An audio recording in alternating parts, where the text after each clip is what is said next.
तरफ जहां देश का स्वर्णिम इतिहास लिखा जा रहा है, वहीं इस मौके पर राजनीति भी जमकर हो रही है। बिना वक्त गवाए जल्दी से आपको दिखाते हैं वो ट्वीट जो आरजेडी लालू प्रसाद यादव की पार्टी की तरफ से किया गया है इस मौके पर। और इस ट्वीट में आरजेडी की तरफ से नए संसद भवन की तुलना जो है वो ताबूत से की गई है। नए संसद भवन को लेकर आरजेडी की तरफ से विवादित ट्वीट किया गया है। तस्वीर आप देख रहे हैं, देखिए किस तरीके से आकार को लेकर यह तुलना की गई है। नए संसद भवन के आकार और ताबूत के आकार को एक समान दिखाने की यह कोशिश आरजेडी की तरफ से। और इतना ही नहीं, नए संसद भवन को लेकर जो आरजेडी की सहयोगी पार्टी है बिहार में, महागठबंधन में शामिल जेडीयू नीतीश कुमार की पार्टी, उसकी तरफ से भी बड़ा बयान आ गया है। जेडीयू की तरफ से कहा जा रहा है कलंक का इतिहास लिखा जा रहा है। इससे पहले जेडीयू की तरफ से कहा गया कि इतिहास बदलने की कोशिश की जा रही है। सुनाते हैं आपको जेडीयू की यह प्रतिक्रिया। नए संसद के भवन के नाम पर देश के कलंक का इतिहास लिखा जा रहा है। इतिहास को बदलने की तैयारी। वीर सावरकर, जिनको वीर कहा जा रहा है, 5 बार इसने अंग्रेजों से माफी मांगा, 65 रुपया अंग्रेजों के पेंशन लिए। आज वीर सावरकर के जन्मदिन के नाम पर नए संसद भवन का ये नए अवतार हैं। अब तक देश के अंदर में आज़ादी के बाद केवल हिंदी भाषी प्रदेश को ही अगर जोड़ा जाएगा तो 2416 हिंदू मंदिरों को तोड़ने का माथे पर राजनीतिक कलंक लेने वाले आदरणीय प्रधानमंत्री जी सेंट्रल हॉल की भूमिका को खत्म कर दिया।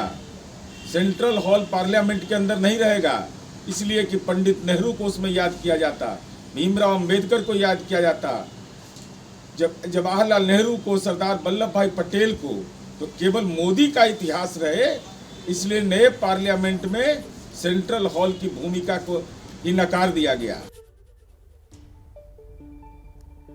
तो यह आक्रामक तेवर जो विपक्ष की तरफ से दिखाए जा रहे हैं, खासतौर से आरजेडी और जेडीयू जिनकी तरफ से प्रतिक्रियाएं सामने आ रही हैं। जेडीयू की तरफ से कहा जा रहा है कि इतिहास को कलंकित किए जाने का काम चल रहा है। आरजेडी की तरफ से ट्वीट किया गया है जिसमें नए संसद भवन की तुलना जो है वो ताबूत से कर दी गई है। वरिष्ठ पत्रकारों का पैनल लगातार हमारे साथ बना हुआ है और इस सब के बीच हमारे साथ बिहार बीजेपी के प्रवक्ता निखिल आनंद इस वक्त जुड़ गए हैं। जरा निखिल आनंद जी से एक रिएक्शन लेते हैं। निखिल आनंद जी, ये आरजेडी की प्रतिक्रिया ट्वीट के तौर पर सामने आ रही है जहां नए संसद भवन की तुलना ताबूत से कर दी गई है आकार को लेकर, इस पर आपकी प्रतिक्रिया?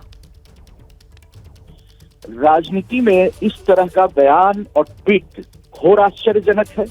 अब इस हद तक गिरकर ये राजनीति करेंगे। राजनीति में पतनशीलता की पराकाष्ठा है, मोदी विरोध की पराकाष्ठा है, और ऐसे में कम से कम लोकतंत्र में अगर इन लोगों को विश्वास नहीं है तो आरजेडी और जेडीयू के लोग संकल्प लें कि आज के बाद नए संसद भवन में ये प्रवेश नहीं करेंगे। इनके जितने सांसद हैं लोकसभा राज्यसभा में वो इस्तीफा दें। और अब जिस तरह से राजनीति के लिए ये लोग गिरने को तैयार हैं, कॉफीन से, ताबूत से इसकी तुलना की जा रही है। एक संसद भवन, मैं तो कहता हूं तो विपक्ष जो है आरजेडी जेडीयू, ये तमाम विपक्षी दल जो है निखिल जी, वो प्रतीकों की राजनीति जो इस दौर का चलन है उसमें ये जिस तरीके के प्रतीकों का इस्तेमाल कर रहे हैं, आपको क्या लगता है ये अति हो गई है क्या? बिल्कुल, ये अतिशय और ये तो हद है राजनीति में गिरने की। मैं एक उदाहरण बताता हूं कि जिस तरह से दुनिया भर में जो नई राजनीति हो रही है, लोकतंत्र में सीटों की संख्या बढ़ रही है, तो दुनिया भर में नए पार्लियामेंट बने हैं कई देशों में, और इसमें 863 करोड़ के आसपास की लागत आई है।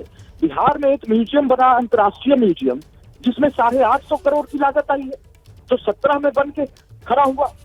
तो मैं कहता हूं कि ये स्थापत्य कला का एक अद्भुत उदाहरण है। आज के समय में जितने भी कंस्ट्रक्शन हुए होंगे, निर्माण इस देश में हुआ होगा, उसमें एक अद्भुत मिसाल है। और भारत बिल्कुल सर, भारतीय कला, भारतीय कौशल का ये वाकई में एक अद्भुत मिसाल के तौर पर उभरा है संसद भवन परिसर। लेकिन निखिल आनंद जी, विपक्ष की तरफ से कहा जा रहा है, खासतौर से जेडीयू की तरफ से कहा जा रहा है कि साहब ये इतिहास बनाने का काम नहीं किया जा रहा है, ये तो इतिहास को बदलने का, इतिहास को कलंकित करने का काम बीजेपी कर रही है। निखिल जी, ये सिंबल अगर लोकसभा स्पीकर के बगल में रखा गया तो इतिहास बिगड़ गया। चोल साम्राज्य की ऐतिहासिकता और भव्यता का इनको एहसास है।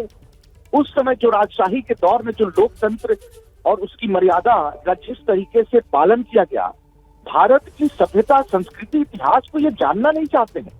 हम तो उस पॉलिटिकल और जो हिस्टोरिकल जो हमारी लिगेसी है उसको रिवाइव कर रहे हैं, और ये सब चीज अडॉप्ट करेंगे विदेश से, सब चीज पाकिस्तान से अडॉप्ट करेंगे क्या?